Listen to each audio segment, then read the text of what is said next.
Esta influencia de Bertolt Brecht y de Antonin Artaud en las neovanguardias, que van a surgir después de 1950, un poquito antes también con la Blue Mountain en Estados Unidos, justo un espacio como la Bauhaus alemana, similar en el sentido de que eran escuelas de investigación y de exploración de las artes y del desarrollo de las artes, ¿no? También los términos multidisciplina, interdisciplina y después transdisciplina van a empezar a formar parte de de estas tentativas de renovar la escena y en general el arte, porque las dos escuelas, la Bauhaus en Alemania, en la primera década del siglo XX, y la Blue Mountain en Estados Unidos a finales de de la primera mitad del siglo XX, lo que buscaban era eso, explorar los límites de las relaciones entre las artes, experimentar, probar, desarrollar, innovar. Eso va a dar paso a un gran cambio, entre ellos a la creación del happening, que en principio parte de las artes visuales. El happening y después la performance, donde lo que más nos va a importar es la acción.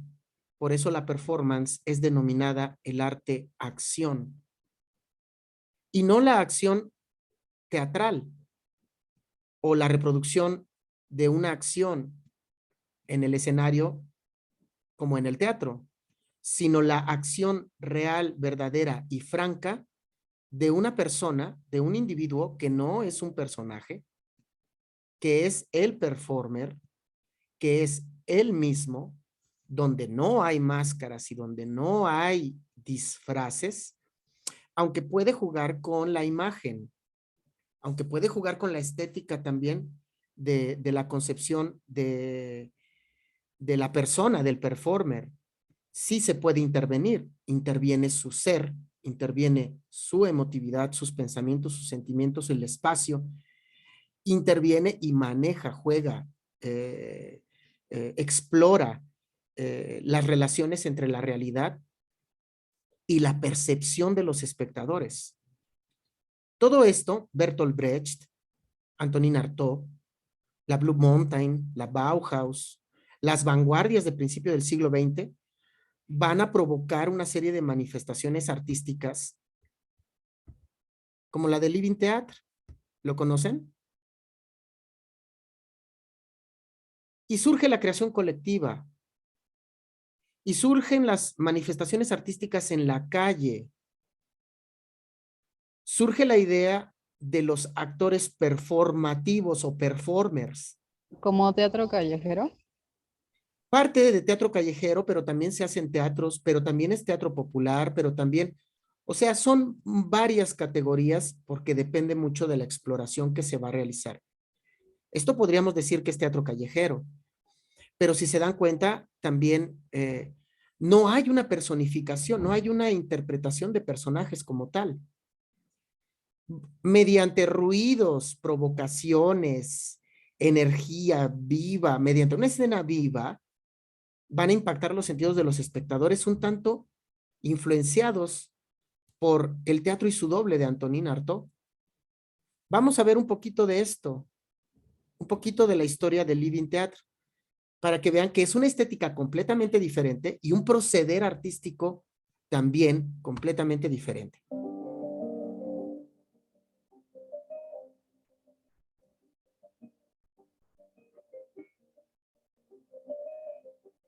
Il Living Theatre è una compagnia teatrale sperimentale contemporanea, fondata a New York nel 1947 dall'attrice statunitense Judith Malina e dal pittore e poeta Julian Beck, esponente dell'espressionismo astratto newyorkese. L'incontro tra Judith e Julian avviene al Genius Incorporated, un club per attori. Tra i due nasce immediatamente complicità, gioco e amore. Lei inizia a studiare l'arte contemporanea e lui si dedica alla pittura. Insieme frequentano i teatri newyorkesi e raccolgono materiale di ogni genere. Hanno in comune il sogno di aprire un teatro nuovo. Robert Edmund Jones. Bien, también es un tipo de teatro que obviamente sí busca la renovación misma de la escena, pero también es un teatro que recupera el sentido ritual, también al harto, el sentido ritual de la escena, su origen ritual, de hecho, espiritual hasta cierto punto, su conexión con la tierra, su conexión con los elementos naturales, su conexión con la vida en sí. Esos elementos van a estar presentes en el teatro de 1950, 1960, y va a ir mutando, se va a ir modificando a lo largo de la segunda mitad del siglo XX. Robert Miguel, ¿cómo se llama ese señorcito? Teatro in casa. ¿Cómo se llama qué, perdón? El del video, el señor Julian Beck. Julian Beck. Okay. Nel living room per un living theatre. Iniziano a frequentare dei gruppi anarchici newyorkesi, da cui scaturisce il pensiero pacifista. Attraverso la tournée teatrale possono visitare tutti i gruppi pacifisti anarchici che condividono la visione dei due artisti. La battaglia del living diventa battaglia sociale per la comunicazione e per la pace. Attaccano la cultura americana, predicano l'abbandono del teatro recitato e proclamano l'intima connessione tra la vita e la professione teatrale. In uno scritto chiamato Teatro e Rivoluzione del 1968 attaccano il teatro di Broadway. Il teatro di Broadway, come tutti i suoi simili, scomparirà, giacché sostiene la vita intollerabile.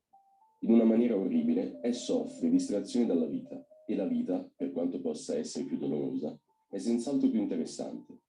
Perciò esso è controrivoluzionario.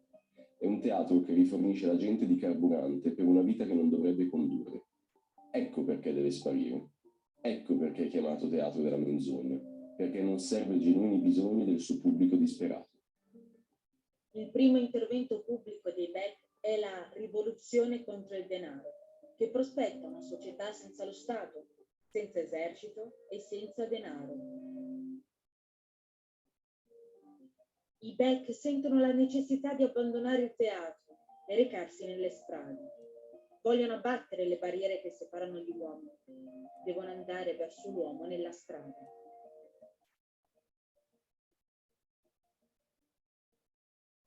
El teatro. Bien, pues es un tipo de teatro también que, pues, contestatario, revolucionario, anárquico, que busca también, como Meyerhold, un tanto la expansión de la escena fuera del escenario. Meyerhold ya había extendido el escenario hacia el público y también ya había hecho manifestaciones escénicas que parecían más bien mítines políticos. ¿Qué es lo que hace Marine y Julian Beck?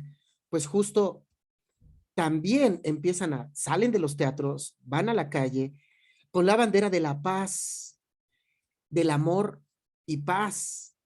Recuerden que en esa época va a venirse las guerras en Vietnam, por ejemplo, y ellos van a colocarse en una posición política contraria a la guerra. Y sus manifestaciones escénicas iban dirigidas y pensadas y realizadas. Miguel, ¿Sí? ahora que mencionas lo de las guerras que están de moda otra vez, Ajá. estaría grandioso montar algo de Arturo Gui con Rasputín. ¿No crees? Es que se puede hacer cualquier cosa. Vamos pensando, de hecho, vaya pensando todo mundo, qué es lo que nos gustaría que realizáramos como ejercicio. No se casen con una sola idea.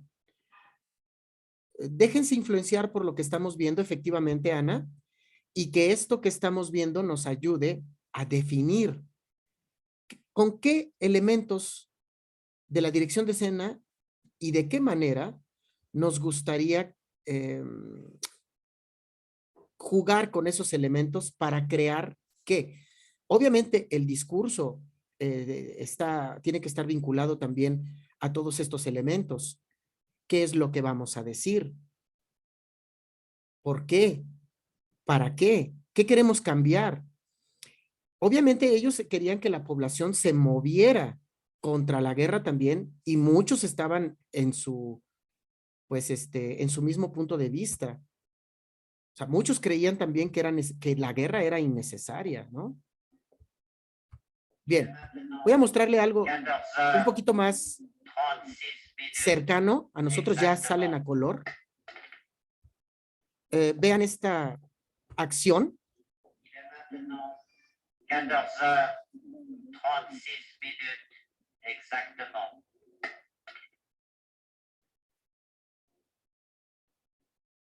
Il est maintenant 14h36 et 15 secondes exactement. Disons que la Chaux-de-Fonds a une tradition, je crois, d'ouverture et d'accueil aux grands mouvements d'idées qui sont déroulés à travers le monde. Et effectivement, l'autorisation que nous donnons au Living de se produire dans les rues de la Chaux-de-Fonds fait partie de cette tradition. Nous estimons ici que l'interdiction de manifester sur la voie publique ne peut intervenir que dans des circonstances exceptionnelles, dans des circonstances graves, et ces circonstances ne sont pas telles aujourd'hui que nous devions interdire l'avenue du Living. Il a été dit, notamment à Lausanne, que le spectacle du Living comporte des scènes qui pourraient choquer un public mineur, par exemple. Qu'est-ce que vous avez à dire à ce sujet? Et il n'appartient pas à l'autorité communale de se prononcer ou d'invoquer un prétendu goût du public, n'est-ce pas? Je crois que les spectateurs jugeront, et puis à partir de là, bien, on verra si nous aurons une raison d'autoriser ou non. Es interesante ver cómo la atención del público en ese entonces con este tipo de acciones era muy diferente, ¿no? Porque obviamente eran cosas que no se hacían. Ellos tomaron las calles y en las calles se juntaba la gente a ver qué están haciendo, qué pasa.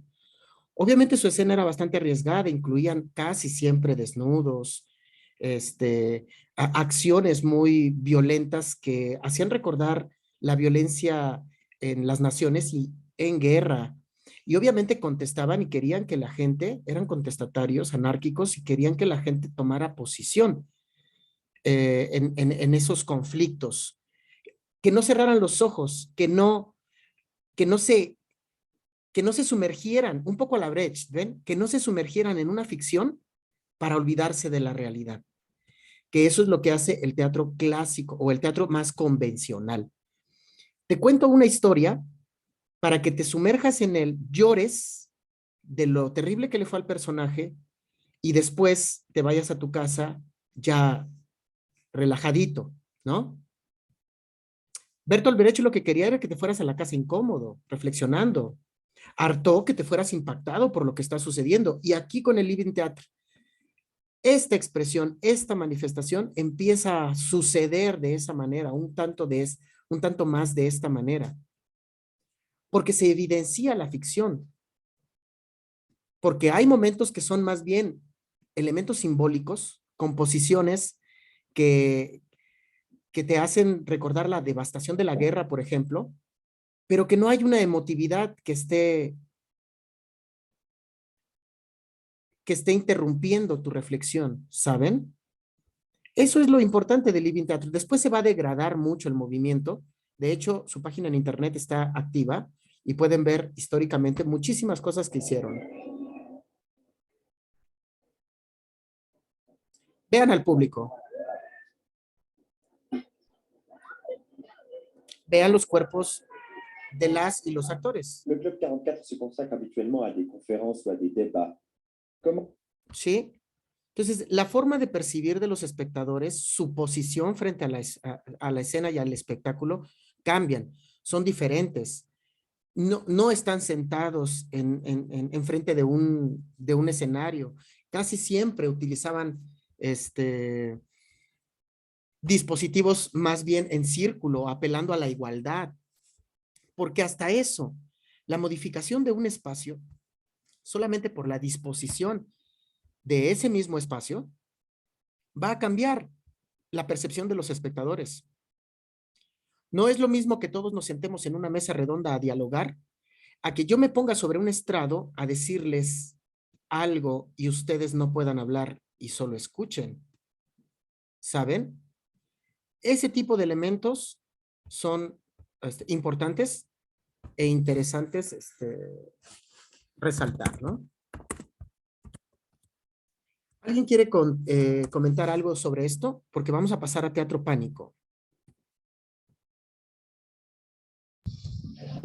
No. Bien, entonces, una manifestación artística muy similar a The Living Theatre que sucedió en México fue con Alejandro Jodorowsky y Teatro Pánico, más o menos por las mismas épocas.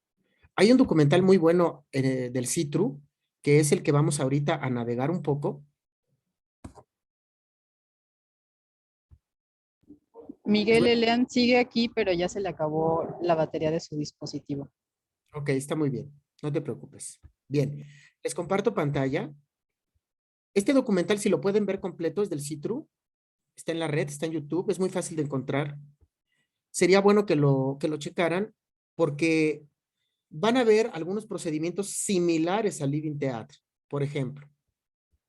Y esto sucedió en México y fue un escándalo.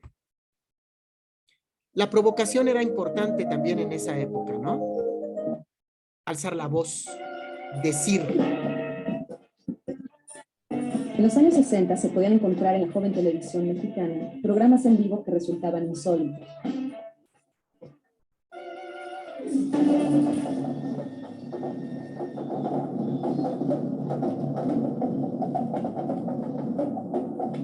Juan López Moctezuma tenía un programa que nadie veía porque estaban dando una serie americana sobre la guerra. Todo el mundo veía eso.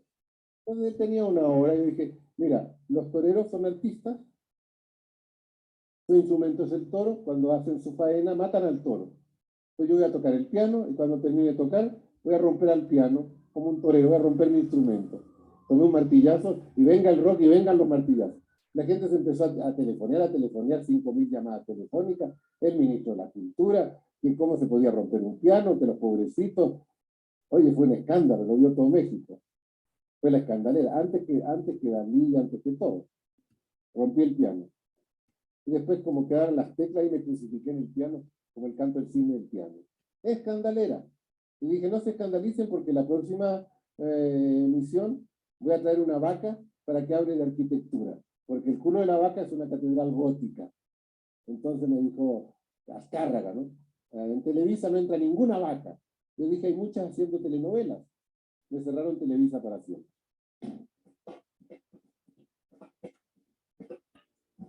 Alejandro Jodorowsky era un joven chileno que había llegado a México en 1959 como parte de la compañía del célebre mimo francés Marcel Marceau. Su estancia en México se prolongó por... Bien, eso es un poquito de historia, pueden revisarlo con calma.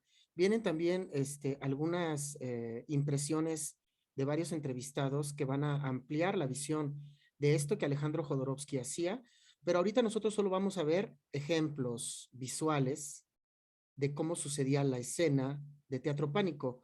Y obviamente también tiene un manifiesto, bueno, tiene una serie de elementos que rigen la estética y el proceder artístico de esta manifestación. Voy a seguir a Marceau, aquí está un maestro que trabaja con Marceau. En esta, por ejemplo, pueden ver claramente la influencia de Marcel Marceau y la mima o la pantomima, ¿no?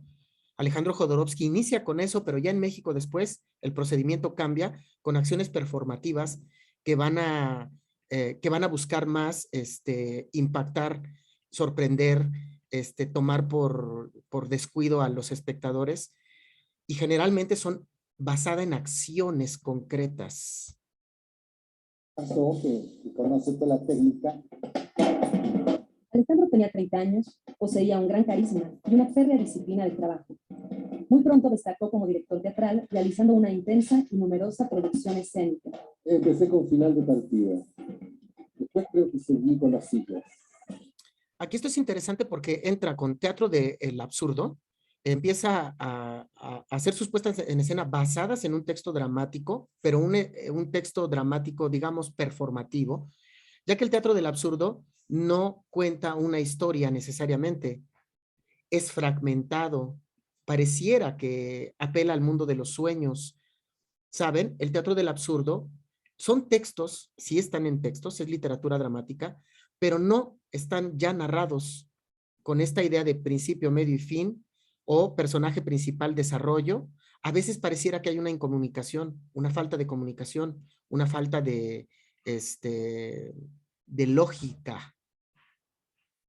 Y Jodorowsky inicia con esos textos, ¿no? Después va a tener una participación en el cine también bien interesante, como con Fando y Lis, por ejemplo, que deberían verla para que vean qué pasa con esa escena que es mucho más cercana al surrealismo. Creo. Después de la lección, la sonata de respeto, el orden ya no me acuerdo. Bueno, a mí nadie me financiaba, entonces yo tenía que conseguir teatro.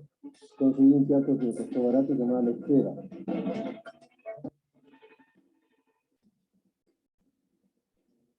En México, la vanguardia escénica estaba encabezada por el teatro universitario, en particular por jóvenes directores influidos por las propuestas realizadas a finales de los años 50 por el legendario grupo Poesía en Voz Alta. De esa generación destacaron directores como Héctor Mendoza, Juan Ibáñez, José Luis Ibáñez y Juan José Gurrola. Dentro de este panorama, el trabajo de Alejandro se distinguió por su...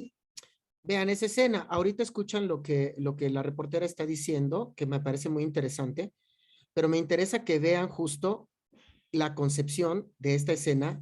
Ya hay aquí un cambio. Y también empieza Jodorowsky a no partir de un texto dramático. Voy a regresar casi nada. Pongan atención. Me parece bastante interesante. Aunque sus escenas son sencillas, hay una composición pues bastante diferente, ¿no? Noten. Hay una estética diferente, nueva. Dentro de este panorama, el trabajo de Alejandro se distinguió por su tendencia experimental. Traía además una vena de originalidad estupenda y de inclinación por su juventud al escándalo y a ser estruendoso en todos los aspectos. Entonces empezó a poner aquí una serie de teatro nuevo, o por lo menos que así parecía espléndido. Por ejemplo, empezó a poner efímeros, que eran espectáculos inmediatos que no existían en México. Definitivamente es una figura esencial. Gurrola también es una gente muy importante porque rompieron con ese realismo ñoño, y afortunadamente Gurrola primero, y unos años después, con más atrevimiento, yo diría, Jodorowsky nos viene a abrir el camino desconocido para nosotros del teatro de vanguardia. Eso nos pasa un poco, a los que somos un poco... Él es Juan José Gurrola, director teatral y también un director experimental que jugaba y exploraba también con el lenguaje de la escena, y que también obviamente como Jodorowsky tuvo una gran influencia y un impacto muy fuerte en el teatro experimental mexicano. ¿Él estaba en la ENAD? ¿O dónde participaba? No, él participaba con sus propuestas personales. Él producía por su cuenta. No formaba parte de una institución como tal, aunque después, y también tuvo influencia obviamente en la formación de diferentes artistas actuales, pero no formaba parte específicamente de una institución. O sea, no era importante realmente, lo importante era lo que hacían. Por ejemplo, Poesía en Voz Alta, pues fue una iniciativa artística que se presentaba en Chapultepec con un corte experimental y obviamente también de promoción de la narrativa. Bien, vamos a seguir para que vean imágenes de la escena de Jodorowsky. ¿Por qué decimos que es experimental y performativa?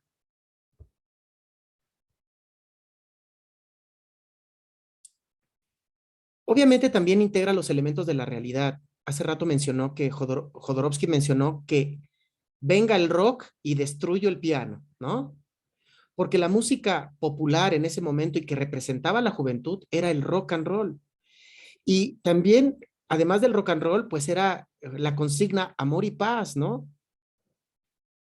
Todo mundo buscaba la libertad también de expresión, hasta que van a ser reprimidos los estudiantes. Recuerden 1968, hay una masacre, porque hay muchas manifestaciones juveniles contestatarias y anárquicas que están buscando ser escuchadas. ¿Cómo querían ser escuchados? ¿Cómo alzaban la voz? Vean tantito. Teatro exagerado, fuerte, muy basado en acto. Yo venía de una cosa formalista en pantomímica y me encontré que aquí había un japonés que se llamaba Sekizano, el Cojo Sekizano, que había sido discípulo directo de Stanislavski. Entonces él había formado actores, entre ellos Carlos Sancira, otro era Beatriz Sheridan y algunos otros, pero los hizo trabajar y trabajar durante 7 años y nunca hizo obras de teatro. Entonces los alumnos de Sekizano estaban desesperados. Cuando llegué yo, se lanzaron conmigo.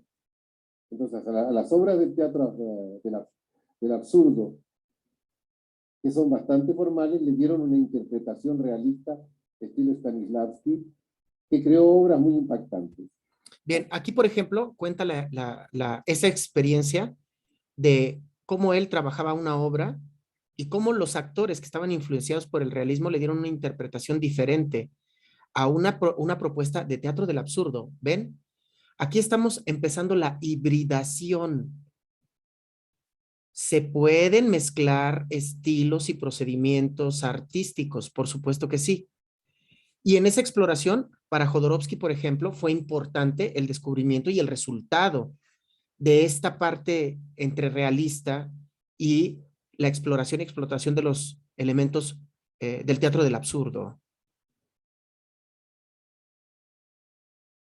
Bien. Todo este estilo, Elia Kazan, Stanislavski, realismo. Hablaba como un ser humano. Generalmente los actores hablan, dicen frases como loros, no hablando como seres humanos, sino como ellos se figuran que debe hablar un actor. Recita. Las sillas, teatro del llegada, absurdo.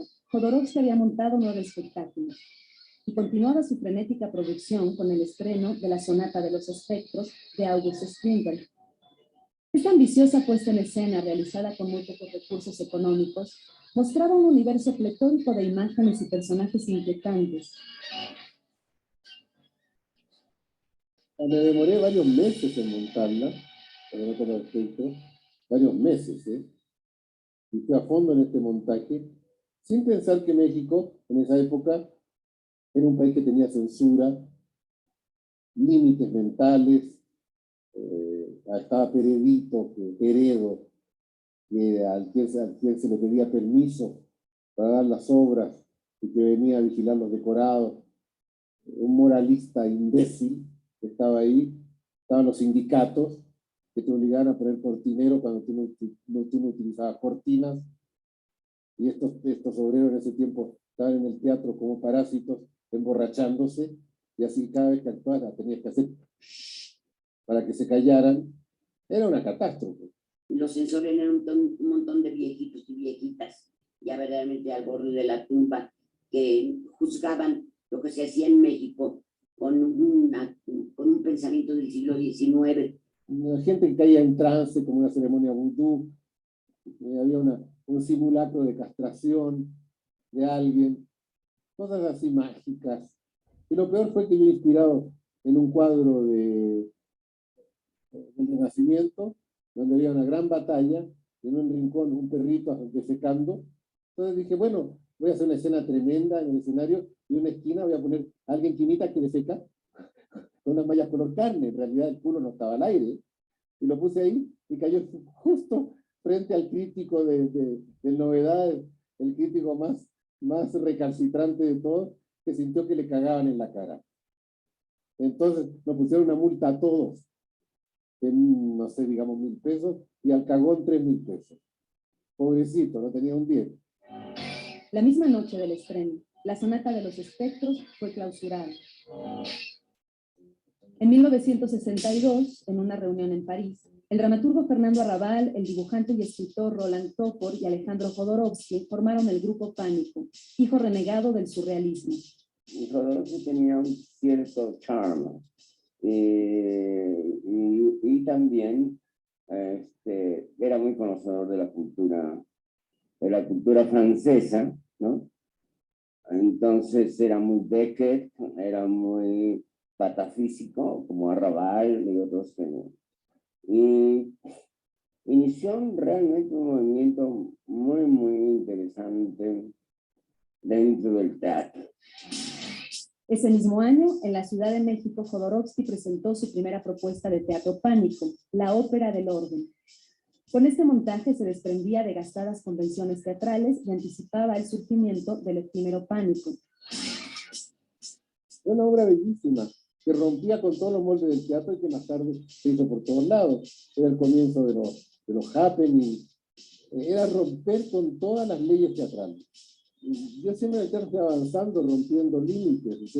Entonces quise romper con el decorado hecho por un pintor, una obra de teatro con comienzo, nudo y desenlace, incorporar el rock, la música de los jóvenes. Inventé varias cosas y la minifalda se inventó ahí. Salían mujeres con minifalda cuando no la había. El póster se inventó ahí, no habían póster. Bueno, y dividí el escenario en 4 pedazos. Le dije, ustedes hacen lo que quieren. Uno fue Gironella, el otro Emilia Carrillo, el otro Felgueres, el otro Vicente Rojo. Bueno, hice la obra, fuera de sindicatos, no cortina, no obrero, no nada, no parásitos y gratis. La Ópera del Orden fue clausurada y señalada por agredir a la Iglesia Católica. En Gironella se le ocurrió hacer un homenaje a Buñuel, donde puso a la mujer de Alberto Isaac, de monja en minifalda, y en un cáliz de la iglesia puso a Fray Chorizo. Oye, él fue el que hizo el escándalo religioso. Yo nada más puse en la tambora del rock una foto del Papa. No es nada poner un tambor a la foto del Papa. Claro que recibía algunos golpes, mientras él el otro hacía el ritmo. Pero yo decía, el Papa da el ritmo. También me pusieron la lista negra. No pude trabajar. Entonces Elda Peralta y Luis Espota me dieron trabajo con un seudónimo. Creo que me llamaba Martina. Bien, pues ahí ya va a empezar a contar cómo después de estas iniciativas y de estas manifestaciones escénicas, pues tiene que abandonar el país por temor a que atenten contra su vida. ¿Qué piensan de esta propuesta de teatro pánico? ¿Es diferente? ¿Cambia? ¿Qué rasgos de la estética y la relación entre los elementos notan? Pues a mí me gusta mucho el impacto de la destrucción de objetos que se tienen de alguna forma como solemnizados, ¿no? En este caso, lo que presentó del piano, las propuestas de que puede incorporar cualquier tipo de elemento, como había un auto, ¿no? En una escena. Y no sabía que lo había hecho. He visto algunos videos justo de la obra que te mandé. La actriz y dramaturga, sus propuestas son así, ¿no? Mete caballos al escenario, destroza el escenario con su texto mientras está con una hacha, ¿no? Entonces, son cosas que visualmente te detonan un impacto, ¿no? O sea, tal vez ya nos está contando una historia, pero tú como espectador ya te generó pues, un impacto porque te cuestionas qué está sucediendo, ¿no? O a dónde me va a llevar esta cosa que estoy viendo. Sí. Ahora, ahí tendríamos que entonces empezar con algunas otras cosas que vamos a utilizar en la clase. ¿Qué es el significado? ¿Qué es el signo? ¿Qué es el símbolo? Porque todos los elementos que se ponen en juego en escena van a significar algo, pero no todos los elementos pueden llegar a ser símbolos. ¿Cómo dialogan los objetos? ¿Cómo dialoga la luz? ¿Cómo dialogan los elementos, los cuerpos? ¿Cómo dialoga el tiempo, el espacio?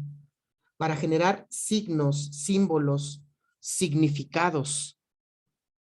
Claro, Eso, como lo del Papa, ¿no? Que aquí esta imagen vino, bueno, a revolucionar en el momento en el que se presentó con Jodorowsky, exactamente. que donde era muy frágil todo el tema de la fe. Y Sí, digo frágil porque si está bien plantado, o sea, tú no le puedes hacer cosquillas a Dios, ¿no? Con ese tipo de manifestaciones. Pero a la fe mortal sí. sí, ahí cabe este dicho que dice, una imagen dice más que 1000 palabras.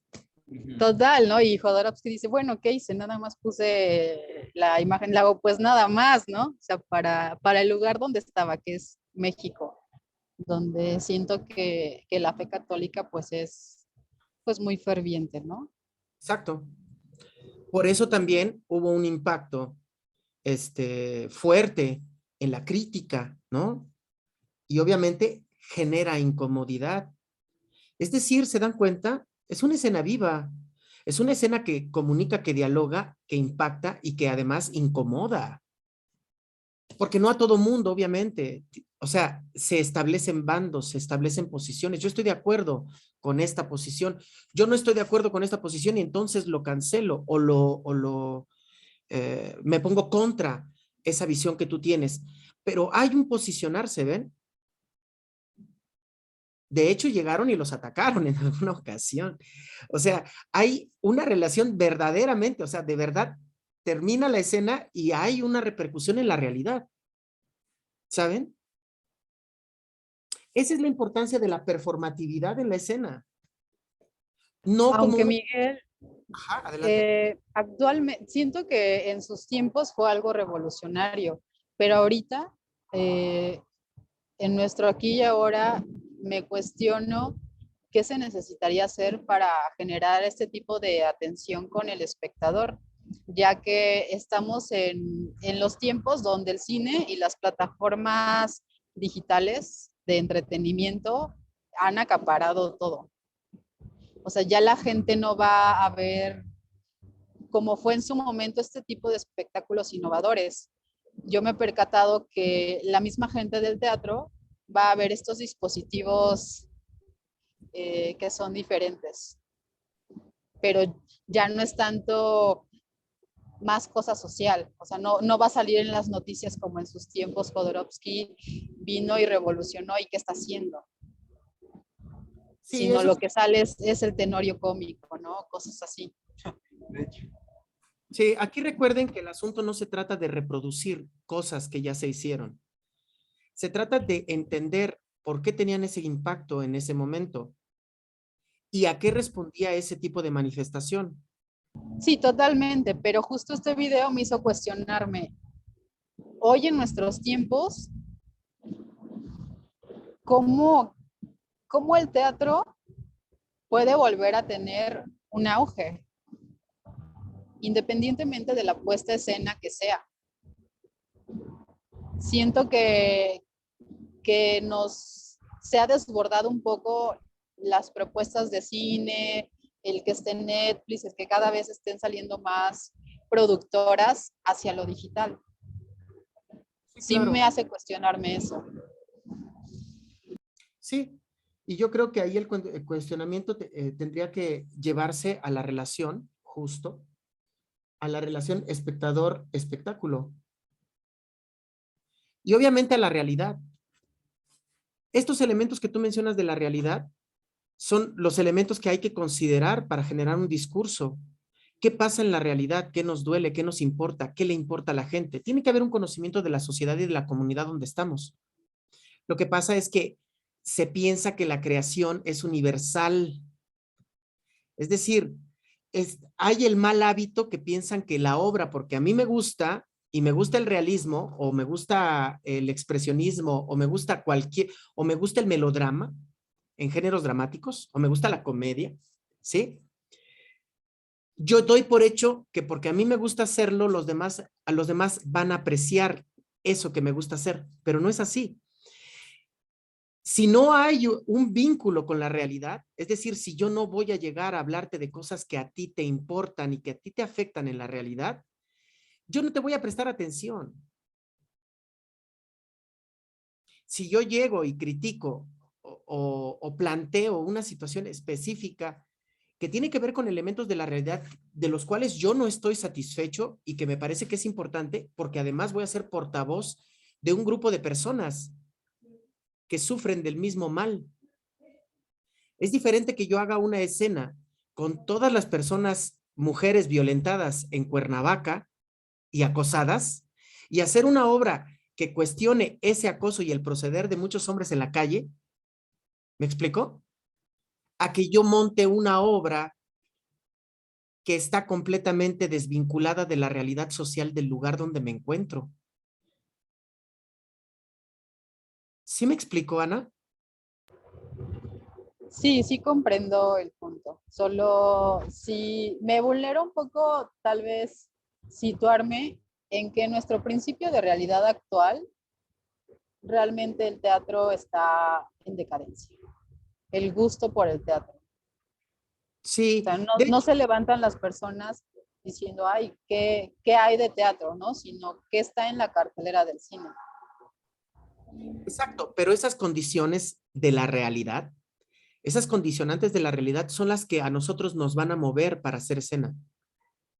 Si yo quiero hacer en la escena lo que veo en el cine o en las series de Netflix, estoy perdido.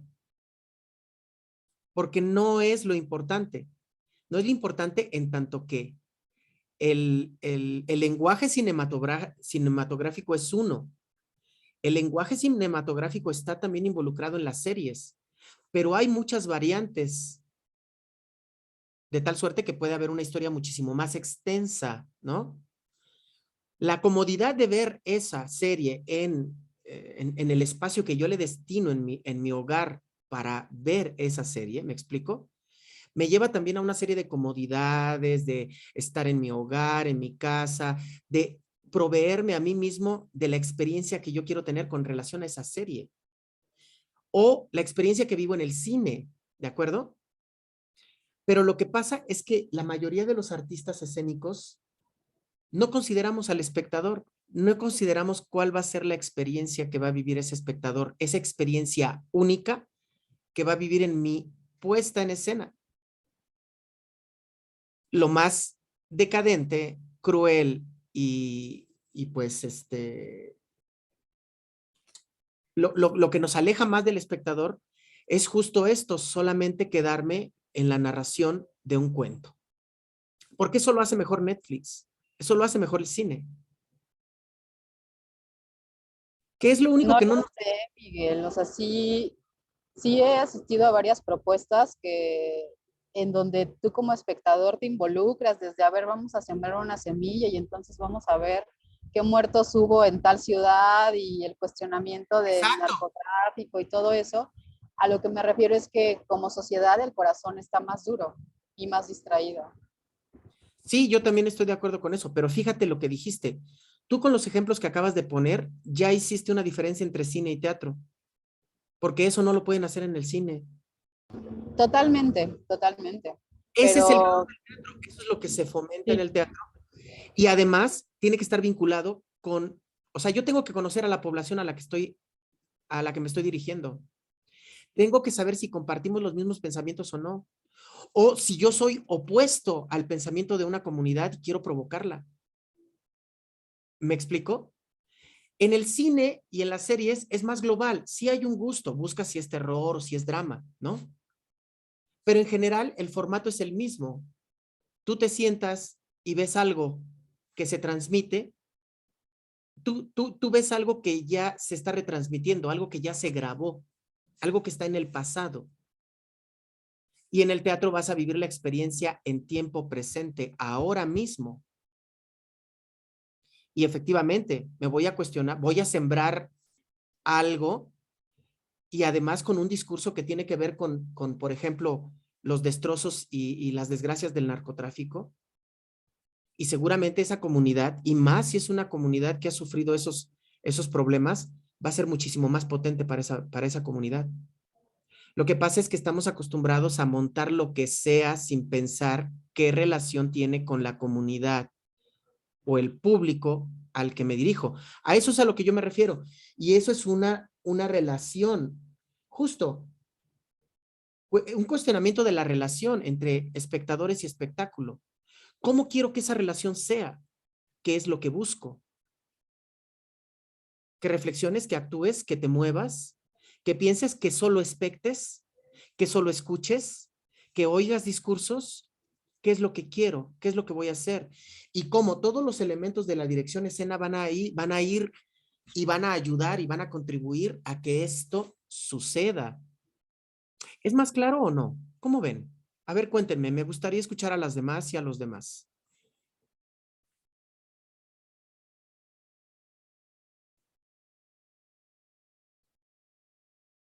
¿Nadie? Bien, pues voy a dejar de grabar esta sesión y nos despedimos. Muchas gracias.